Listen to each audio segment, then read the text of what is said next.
I'm here to answer three burning questions. One is, what is hope? The second question is, where is it? And the third question is, how did it get there? So I'm here to tell you, hope is a pine tree. It grows on Hayden Street in Hamilton, Ontario. I know because I put it there. Thank you.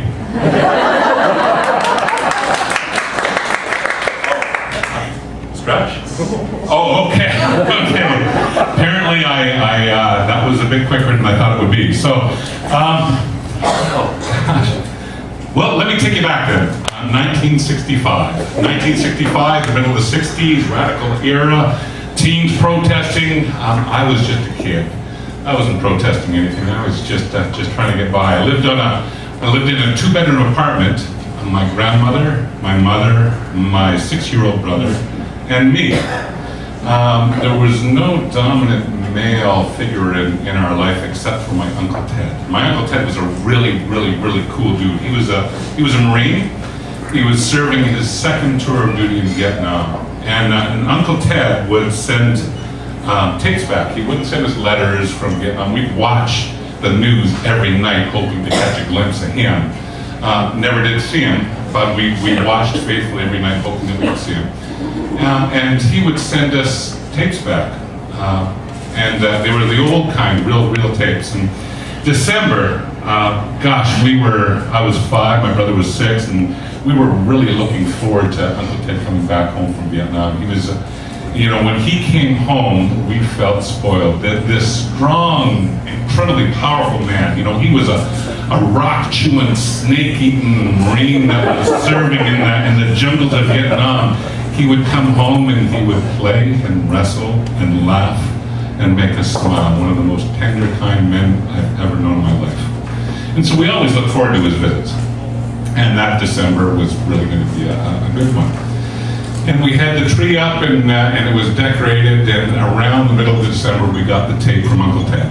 He said, look, it's sorry, it doesn't look like I'm going to be able to make it home for Christmas. I'm on the list, first to be out, but the shelling's really bad this year, and we could actually hear the mortar fire in the background on his tape, the crump and the whoomp, we could hear it.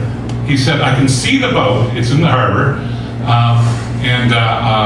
that's the boat that would have taken us out, but there's a helicopter flying back and forth. It's just delivering supplies and picking up mail and delivering mail. It's too dangerous, we can't come.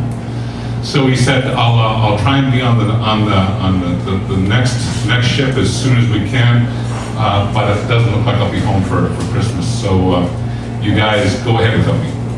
Well, as a family that year, what we decided was that Christmas wouldn't happen until Uncle Ted was there, and so we decided to defer. Well, of course he didn't know that.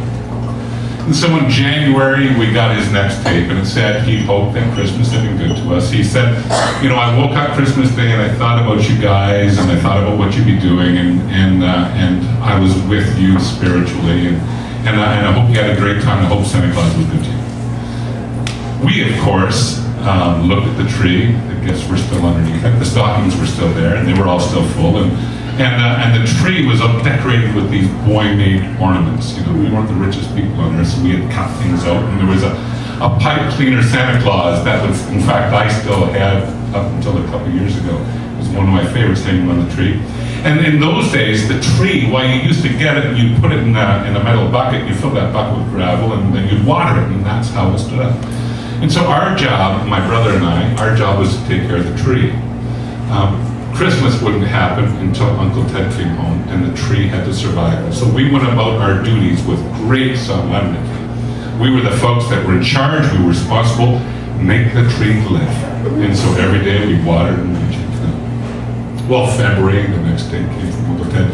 He'd completely forgotten about Christmas, and he was telling us what the things were happening in March, April, the Easter Bunny, all those things happened, and we got the tapes from Uncle Ted. June, that following year, Uncle Ted finally came home to us. And it was an interesting kind of experience because he walked through the door and he saw the Christmas tree still there, still with all the gifts around it, and the stockings. And it was that Christmas that we celebrated, we laughed, and we sang, and we cried, and we enjoyed the whole meaning of what Christmas truly is. It was an interesting experience for us because the tree itself, after having been cared for so long, had actually grown a root ball. And with ceremony, we took it outside and we planted it on Hayden Street, and it grows there still. So we learned that year that hope is a feeling that you have when a part of yourself is just out of reach. Hope is what happens when you take your innermost desire and you pull it out into the here and now. We learned that hope is a pine tree that grows in Hamilton, Ontario. I know, because I put it there. So here's the corollary to that.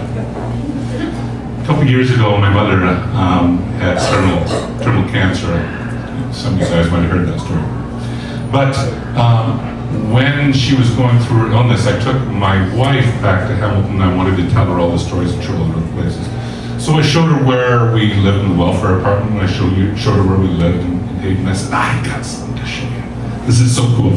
And so we pulled up in front of Hayden Street, and I said, now stay right here.